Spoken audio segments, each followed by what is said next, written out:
leer la palabra de Dios es tremendo. Entonces, este versículo es: al conocimiento, dominio propio; al dominio propio, paciencia; y a la paciencia, piedad. Si nosotros leemos este versículo sin entender lo que hemos estado hablando, es algo que nos va a sonar como desconectado. ¿Sí? No vamos a poder entender todo lo que veníamos hablando. Pero déjeme hacerle un resumen para que usted pueda entender qué es lo que estábamos hablando en este tiempo. Fíjese, hemos estado hablando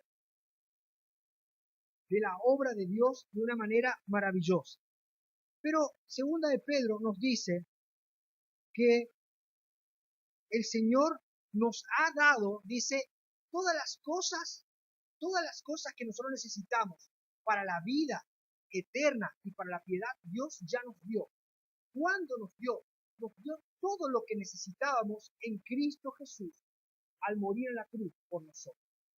Cuando nosotros tenemos la inquietud de decir, yo necesito vida eterna, cuando miramos la cruz, ahí Dios nos dio todo lo que necesitábamos y ya no necesitamos nada más. Y este Cristo es un Cristo que nos provee todas las cosas. ¿Saben? Cuando nosotros hablamos la palabra de Dios, no estamos hablando un libro solamente. Estamos hablando el libro por el cual nosotros podemos entender y conocer a Dios. Jesús dijo, el cielo y la tierra pasarán, pero mis palabras no pasarán. No pasarán. Ahora, también Jesús dijo que aquel que edifica su casa sobre la palabra de Dios, van a venir tormentas y tempestades, pero nunca va a caer. Pero aquel que edifica su casa sobre otra cosa que no sea la palabra de Dios, su vida va a sufrir crisis que lo van a traer, van a tener pérdidas o va a tener necesidades. Ahora, qué importante es poder oír la voz de Dios. ¿Saben? Jesús un día iba en la barca con sus discípulos y se levantó una tempestad tan grande que los discípulos tenían miedo de que se le dé vuelta la barca y se mueran todos. Entonces los discípulos fueron a buscar a Jesús y Jesús estaba durmiendo. No es que estaba, como alguno diría, estaba haciendo la fiaca. No, Jesús había estado todo el día sirviendo a Dios, trabajando, yendo de un lado para otro. Pero los discípulos fueron a despertarlo y cuando lo despiertan dice, Señor, ¿no temes que estamos pereciendo? Y él se levantó, dice, reprendió a la tempestad y a la tormenta. Ahora, escuche esto. Nosotros oímos el ruido de las tempestades. Pero ¿saben? Esa no es la voz superior. La voz superior es la voz de Dios. Si nosotros oímos a las tempestades, es porque tal vez no estamos escuchando la voz de Dios. Y nosotros oímos las tempestades y la conocemos. Sabemos cuando vamos a tener un problema. Usted no sabe, ¿no? Yo cuando tenía 11, 12 años, yo sabía que iba a tener un problema. Y no había nadie que me lo explique. Yo sabía que venía una tempestad. ¿Por qué? Porque había desoído ¿qué? La voz Padre. Pero, ¿saben? La tempestad reconoce y conoce la voz de Dios. Así que si usted está pasando una tempestad, tranquilo, porque la tempestad conoce y tiembla ante la voz de Dios. Usted tal vez tiembla ante la tempestad, pero la tempestad tiembla a la voz de Dios. Así que nosotros hemos estado viendo a un Cristo que hace callar las tempestades, a un Cristo que tiene total autoridad sobre toda circunstancia. Y este Cristo nos provee todas las cosas. Hemos estado hablando de un Cristo de poder. Y este Cristo dice, no me avergüenzo del Evangelio porque es poder de Dios para salvación. El poder de Dios nos cambia constantemente y nos produce una vida nueva en nuestros corazones. Ahora yo te pregunto, ¿conoces al Cristo de poder? ¿Qué Cristo te presentaron? Me presentaron un Cristo que estaba colgado ahí en una cruz. Ese Cristo no tiene poder. Pablo, yendo camino a Damasco, se encontró con Cristo y le dice, yo soy Jesús a quien tú persigues. Ese Cristo cambió la vida de Pablo. Era un Cristo vivo, un Cristo real. Y nosotros hemos estado hablando de un Cristo que tiene poder para cambiar toda circunstancia adversa y toda circunstancia difícil. ¿Saben? Hay una sola circunstancia difícil que el hombre debe sortear. ¿Saben cuál es? Nuestra condición de pecado. A menos que arreglemos nuestras cuentas con Dios, nuestra vida siempre va a tener un obstáculo con Dios. Isaías dice, sus pecados han hecho división entre ustedes y Dios. Cuando nosotros estamos en una condición de pecado, nuestra vida está separada de Dios. Así que nosotros tenemos que entender que Cristo nos está llamando a arreglar cuentas con Él. Y tal vez hoy sea la noche, tal vez hoy sea el lugar, tal vez este sea el momento en el cual podamos arreglar cuentas con este Cristo, que tiene poder, primero, para perdonar pecados. Le trajeron una vez un paralítico, rompieron el techo de una casa, le pusieron delante de Jesús y le dijo Jesús, tus pecados te son perdonados. Entonces la gente dice, ¿quién se cree que es este? Que dice que perdona pecados.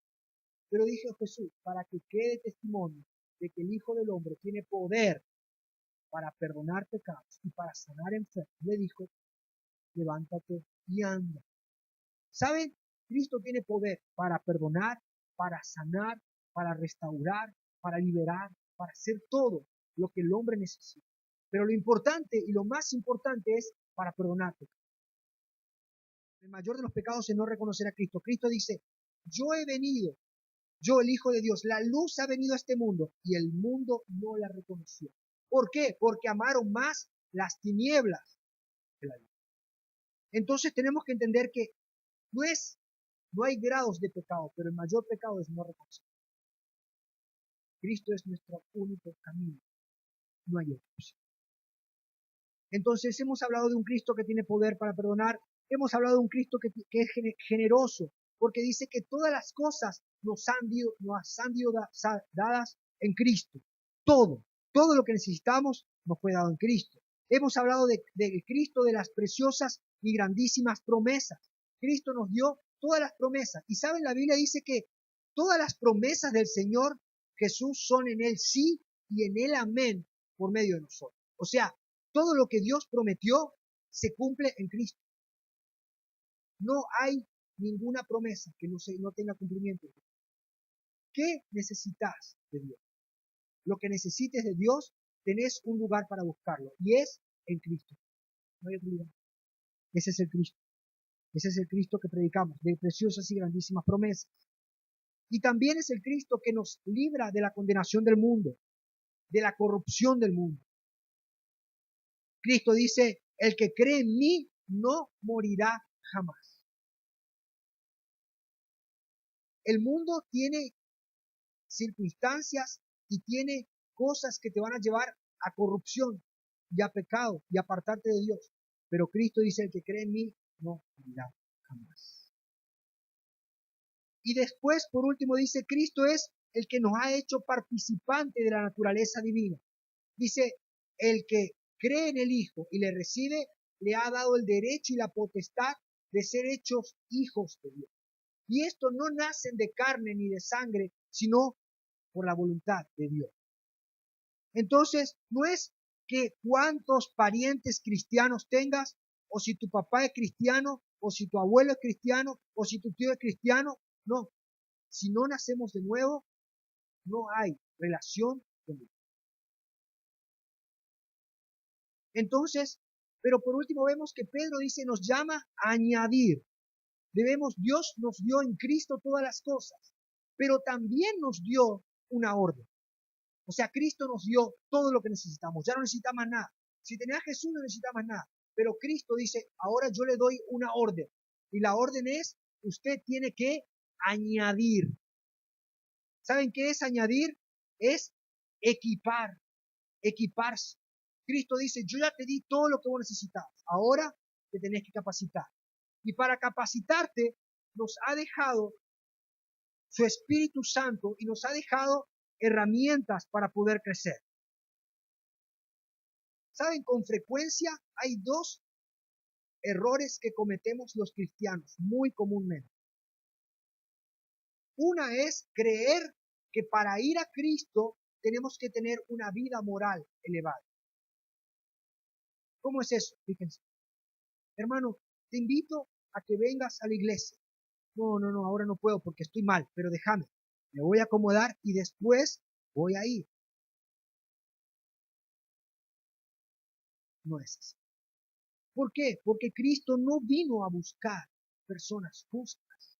Jesús vino a buscar a los pecadores, a los que se habían perdido, a los enfermos, a las prostitutas, a los publicanos, a los vil, a los menospreciados, a los que no servían. A eso vino Cristo. Entonces no es una condición que tengas una vida moral elevada. No, hermano. Si vos te limpiás, entonces la sangre de Cristo no te vale.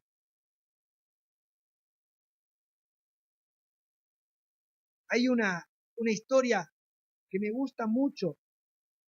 Dice que un día un hombre tenía que hacer un mural para la municipalidad. Tenía que pintar, era un pintor muy famoso, y lo habían llamado para pintar el mural de una municipalidad. Y se encuentra con un obrero que estaba en la calle barriendo y estaba todo sucio. ¿Ustedes vieron algún municipal limpio? ¿No? Bueno, si encuentra alguno, dice, pero no va a encontrar. Entonces estaba totalmente sucio, toda su ropa sucia, toda su ropa completamente harapiento, porque nadie se pone para barrer la calle en la ropa limpia, y es normal. Entonces estaba todo harapiento. Entonces le dice el pintor, me gustaría que mañana vayas a mi taller, porque voy a hacer un mural para la municipalidad. Dijo, qué bueno. Y le dice, mañana estoy, ¿a qué hora? A las 4 de la tarde. Y lo esperó el pintor. Y saben, este municipal apareció todo bañadito, todo pintadito, así con una corbatita, camisita blanca, zapatitos súper brillosos. Y le mira al municipal, le mira al pintor y le dice, ¿por qué viniste así? ¿Por qué viniste así? Ahora no me sirve. Tenías que venir sucio como estaba. Y muchas veces nosotros creemos que para ir a Dios tenemos que limpiarnos primero, y no es así. Nosotros tenemos que ir a Dios tal y cual estamos.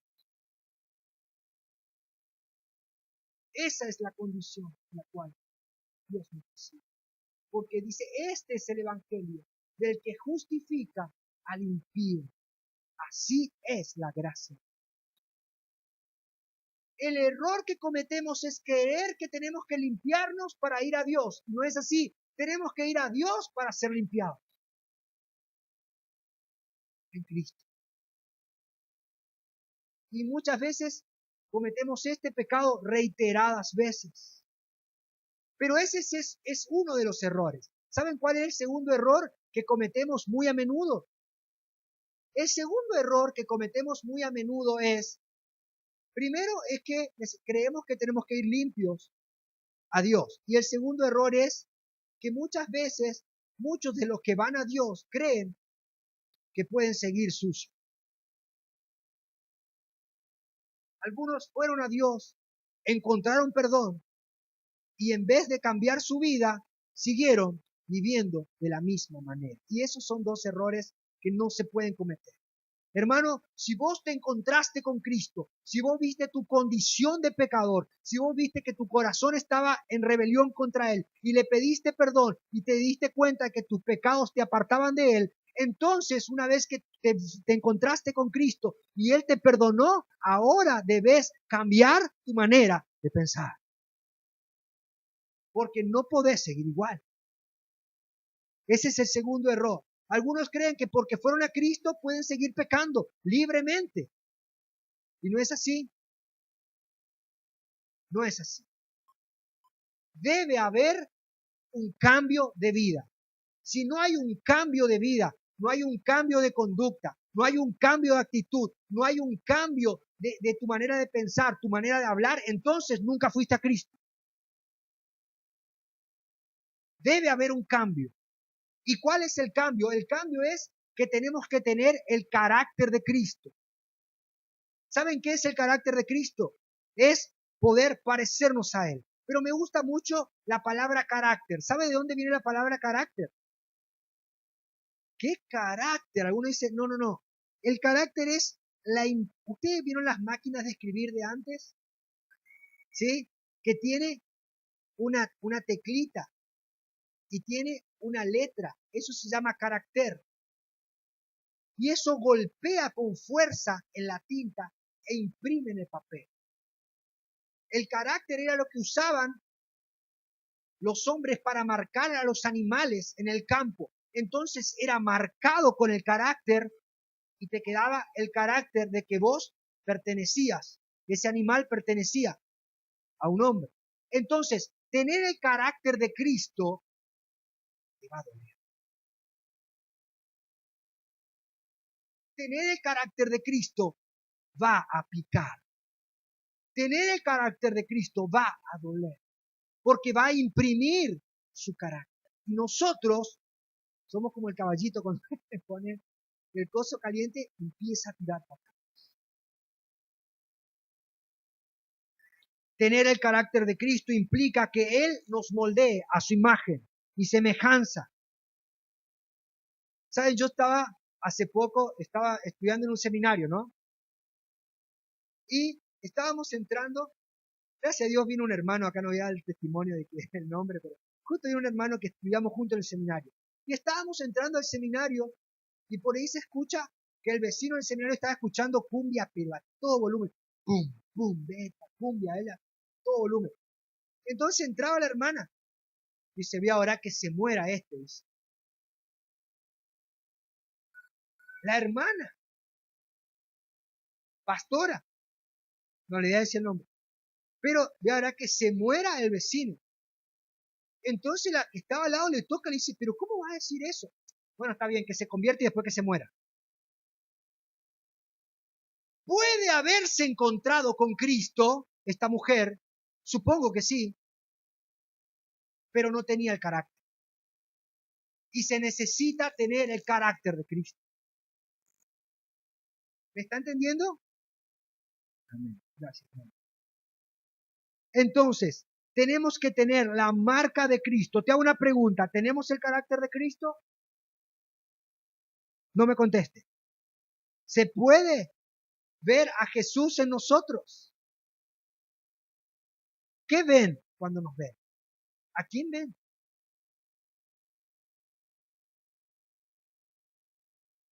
No se puede encontrarse a Cristo y seguir siendo igual, la misma persona. No se puede. No se puede. No se puede. Debe haber en nosotros marcas que muestren que somos de Él. Y ahí es donde el apóstol Pedro escribe que debemos añadir cosas, virtudes. Porque ya hemos tenido a Cristo, si es verdad que lo tienes. Y si no lo tienes, pues lo más importante que puedes hacer es venir a los pies.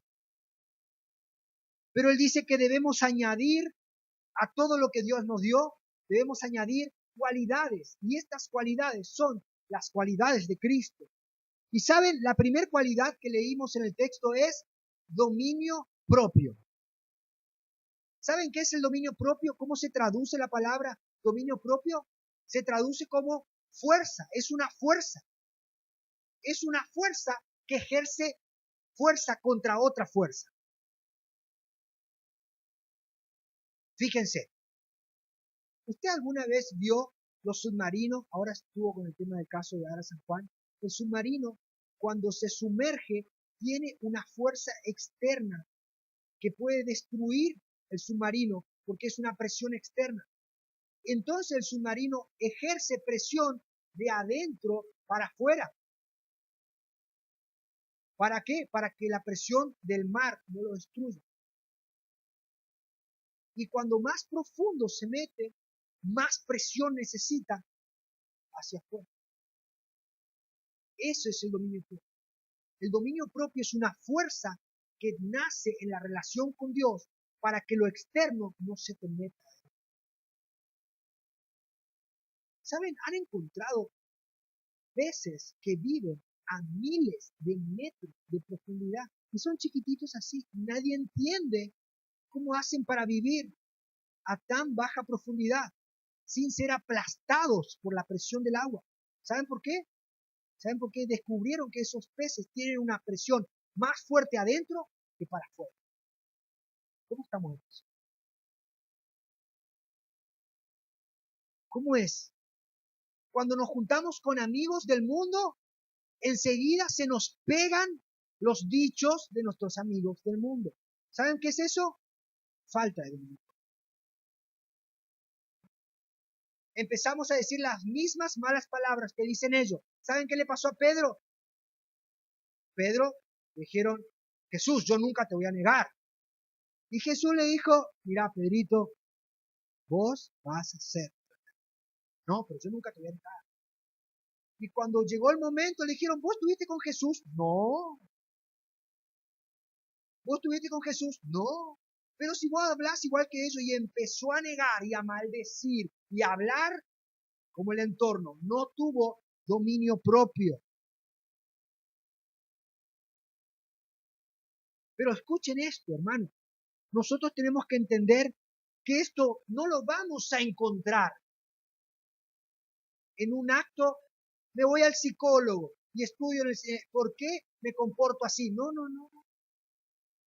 Usted va a encontrar el poder y la fuerza para resistir toda tentación cuando usted se conecte con Cristo.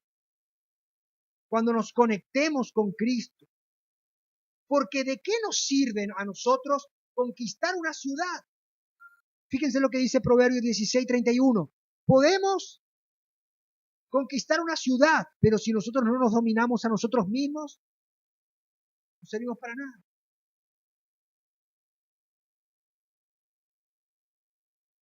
Cristo dice, Pablo está hablando y dice, he aquí, dice, Dios no nos ha dado espíritu de cobardía, sino que nos dio espíritu de poder, amor y dominio propio.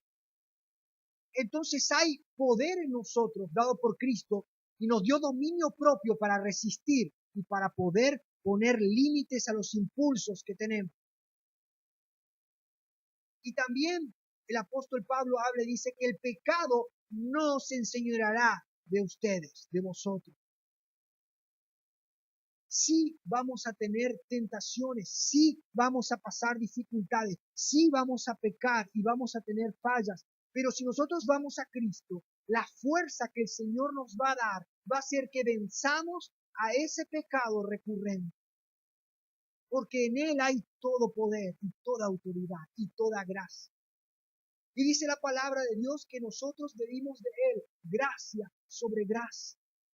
Y podemos ir al Señor y a buscar este poder para no volver a caer en nuestras fallas.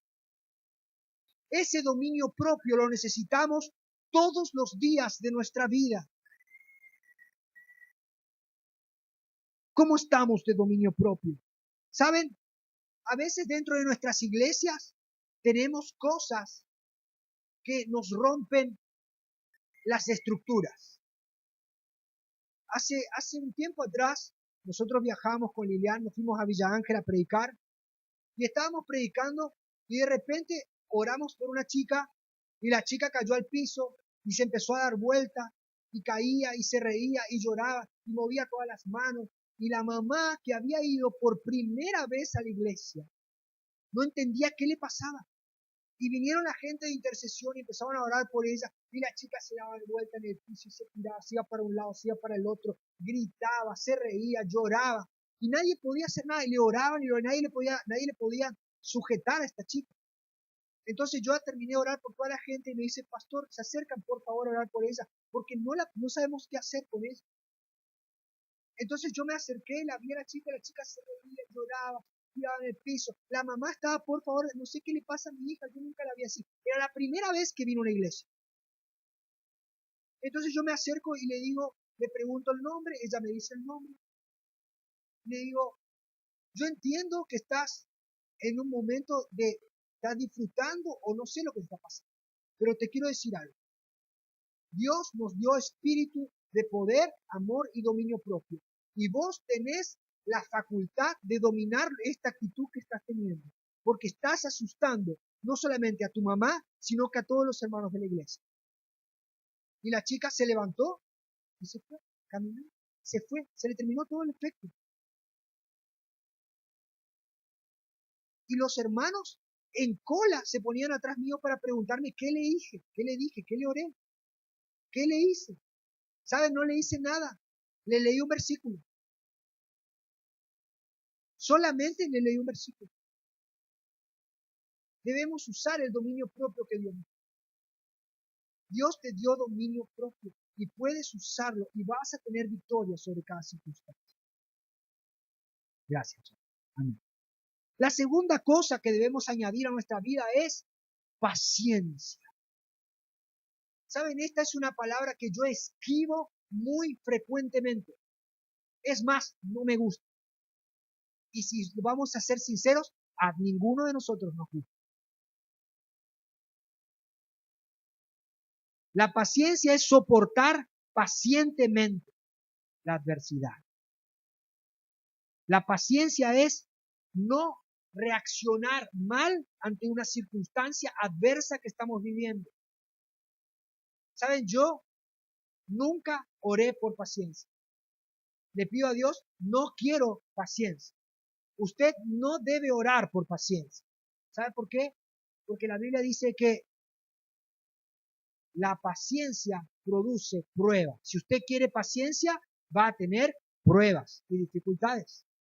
Entonces yo no oro por paciencia, porque sé que voy a tener pruebas, pero igual necesito tener paciencia. Y yo en este 2 meses y medio que nació Isabela, aprendí qué es la paciencia. Yo era una persona que me irritaba muy fácilmente. Me enojaba muy más fácilmente y reaccionaba mal. Pero, ¿sabe? Dios nos dio a nuestra bebé y hace 2 meses y medio que no dormimos de noche. Y mi bebé está llorando y yo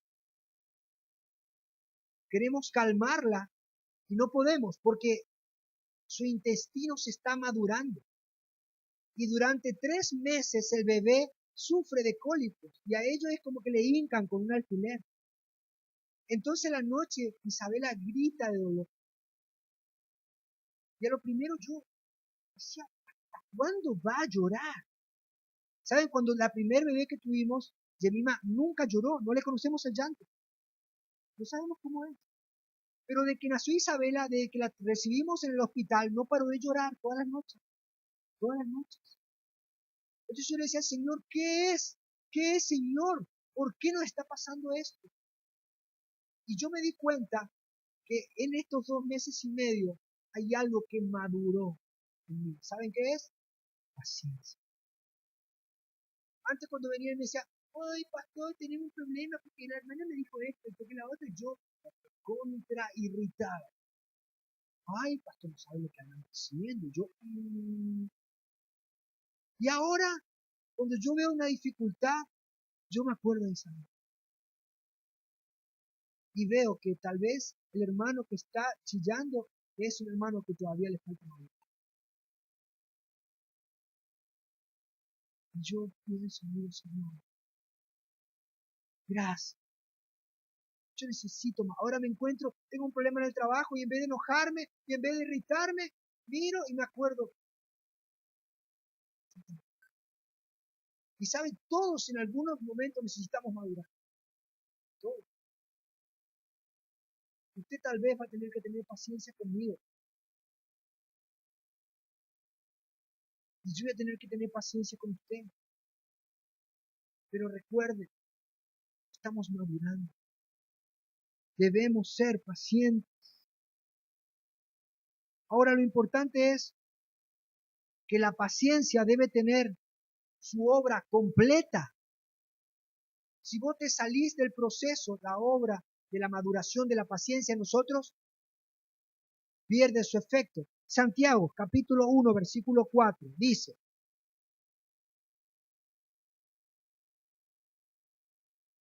mas tenga la paciencia su obra completa para que seáis perfectos y cabales, sin que os falte cosa alguna. La paciencia es el horno donde se moldea el carácter.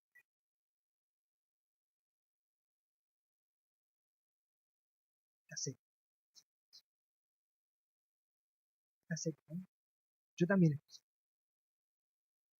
Pero ¿cuánto necesitamos crecer y que la paciencia tenga su obra completa? ¿Por qué somos impacientes con otros cuando Cristo fue tan misericordioso y tan paciente con nosotros? ¿Y qué si Cristo no hubiese sido paciente con nosotros? Dice, perdónense unos a otros como Cristo les perdonó a ustedes. ¿Cómo venimos de paciencia? El pacienzómetro, ¿está bien? Estaba medio. ¿Cómo necesitamos esa marca de Cristo, ese carácter?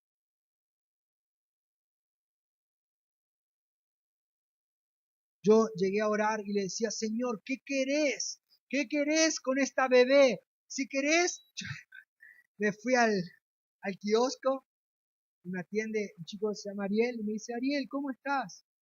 Hace mucho que no te veo. Me dice, ¿qué tenés que hacer a la noche? Le digo yo. Nada, me dice, ¿qué hacemos? No, te traigo a mi hija para que la maque. Y me dice, ay, no, me dice, hace 2 meses sin ver. Ayer nos acostamos a las 2:30. Y a veces yo tengo que levantarme a las 6 y estoy hasta las 4. Paciencia, paciencia, hasta que madure. Ahora mi pregunta es, ¿quién es el que tiene que madurar y que te está costando mucha paciencia al lado tuyo? ¿Saben qué pasa? Que cuando Isabela en algunos momentos se calma el dolor de su intestino, ella me mira y se ríe. Y esa sonrisa a mí me mantiene despierto todo el día. Esa, esa gana de conversar conmigo, de saber que yo me quedé con ella, que la marqué, que la amo. Y yo entiendo que ella me mira y se ríe. Y yo, esa risa, ese precio me hace que yo no me duele más nada. Algún día algún hermano te va a decir, gracias hermano por haber estado conmigo, porque haberme tenido tanta cosa. Yo era un hermano. Gracias. Así es Cristo con nosotros. Siempre está dándonos su amor y una nueva oportunidad.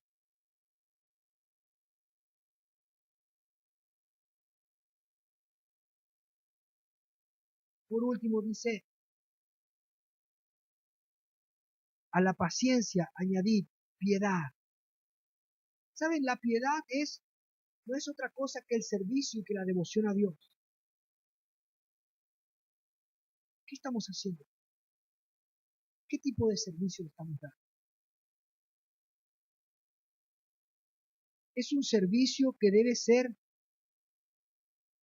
un servicio que se puede ejercitar. ¿Sabe que usted puede ir creciendo en la piedad? Usted puede ir desarrollándose. Fíjense,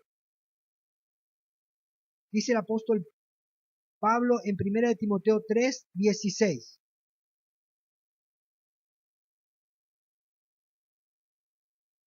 E indiscutiblemente grande es el misterio de la piedad. Dios fue manifestado en carne, justificado en el Espíritu, visto de los ángeles, predicado a los gentiles, creído en el mundo, recibido arriba en gloria. La piedad de Dios no es un sentimiento. Ay, me apiadé de él. ¿Y qué hiciste? Le di una monedita. La piedad no es un sentimiento. La piedad es una actitud. Dios se manifestó, visto de los ángeles, y descendió. Se movió. La piedad es una actitud en la que uno puede ejercitarse. No es algo que yo estoy estático ahí. Ay, sí, ya está, sentir misericordia. No, no, no. Usted tiene que moverse. La piedad es una actitud. Visto de los ángeles, predicado a los gentiles. Creído en el mundo, recibido arriba en gloria. Cristo se movió para salvarnos y darnos una salvación completa. La piedad es algo en la cual debemos crecer. Pero ¿saben? Hay algo que va en contra de la piedad. ¿Y saben qué es? Los chismes de las viejas. Usted quiere crecer en piedad, no escuche viejas chismosas. No, pero yo no lo digo. Fíjense, Primera de Timoteo, capítulo 4, versículo 7. Desecha las fábulas profanas y de viejas. Está en la Biblia, no lo escribí yo. Usted quiere crecer en la piedad, deje de mirar novelas de viejas. Usted quiere crecer en la piedad, deje de escuchar chisme. ¿Por qué? Porque eso lo que hace es, le frena su capacidad de desarrollo. Usted quiere crecer en la piedad, dice, debe dejar de escuchar chisme y debe empezar a ¿qué hacer? Ejercitarse, porque el ejercicio corporal para poco es provechoso, pero la piedad para todo aprovecha, porque tiene promesa de vida eterna, de vida presente y de la venidera. O sea, la piedad sirve para acá y sirve para el cielo. ¿Por qué? Porque las cosas que usted haga para Cristo en este tiempo le van a traer recompensa acá en la tierra y en el cielo.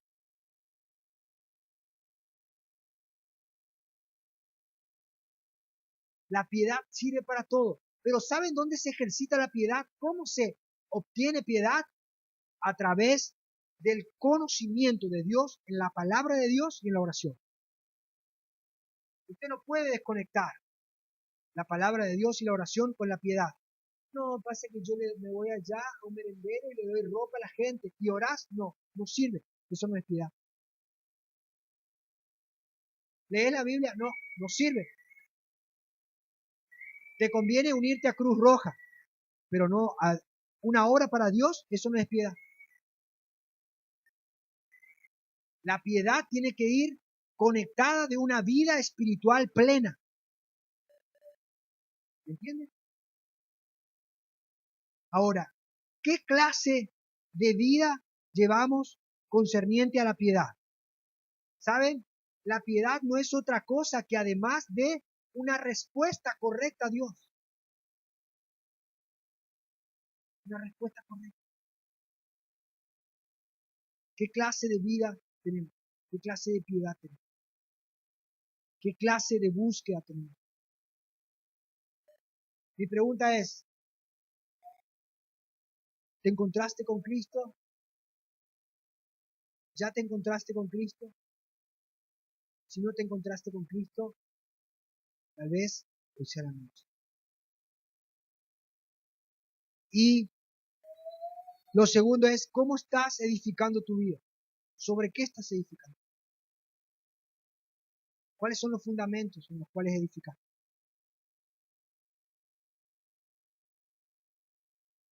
Necesitamos fuertemente crecer en el dominio propio, en la paciencia. Hermanos, sobre todas las cosas, les quiero pedir paciencia. Ustedes saben que nos estamos congregando hoy en una casa, pero no va a ser por mucho tiempo. Y muchas veces las incomodidades hacen que nuestro carácter salga.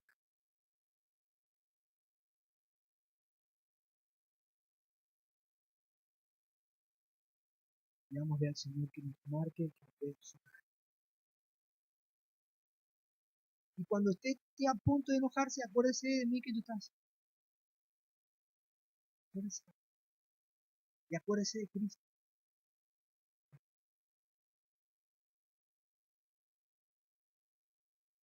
En vez de condenarnos, dijo el Señor, Padre, perdóname.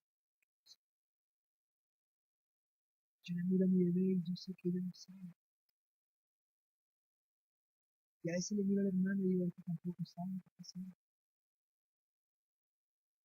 digo, hermano,